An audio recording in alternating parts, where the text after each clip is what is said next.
জার্মানিকে কাঁদিয়ে ছাড়ল ivory coast. প্রথমার্ধে পিছিয়ে পড়েও একদম শেষ মিনিটে গোল দিয়ে নিজেদের ইজ্জত বাঁচিয়েছে জার্মানি। আইভরি কোস্টের বিপক্ষে পিছিয়ে থেকে প্রথমার্ধ শেষ করেছিল জার্মানি, তবে ডেনিস উনভাদের জোড়া গোলে জয় পেয়েছে চারবারের চ্যাম্পিয়নরা। আইভরি কোস্টকে 2-1 গোলে হারিয়েছে জার্মানরা। ম্যাচের শুরু থেকে আইভরি কোস্টের উপর চড়াও হয়ে খেলতে থাকে জার্মানি। বেশ কিছু আক্রমণ করে তারা, একবার বল জালেও জড়ায়, তবে ফাউলের কারণে তা বাতিল হয়ে যায়। এরপর ম্যাচের 30 মিনিটে স্রোতের বিপরীতে গোলের দেখা পায় আইভরি কোস্ট। ফ্রাঙ্ক কেসির গোলে জার্মানির বিপক্ষে এগিয়ে যায় তারা।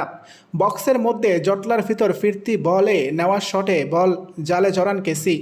এরপর আবারও আইভরি কোস্টের জালে বল জড়ায় জার্মানি। হাভার্জের শট জালে জড়ালেও রেফারি গোলটি বাতিল করেন, কারণ তার কয়েক সেকেন্ড আগে আইভরি কোস্টের ডিফেন্ডার ইমানুয়েল আগবাদু ফাউলের শিকার হন। শেষ পর্যন্ত 1-0 গোলে পিছিয়ে থেকেই বিরতিতে যায় জার্মানি। বিরতি থেকে ফিরে গোল শোধে মরিয়া হয়ে খেলতে থাকে জার্মানি। একের পর এক আক্রমণ চালায় তারা, তবে আইভরি কোস্টের ডিফেন্সে এসে খেই হারায়, কোনোভাবেই যেন পারছিল না।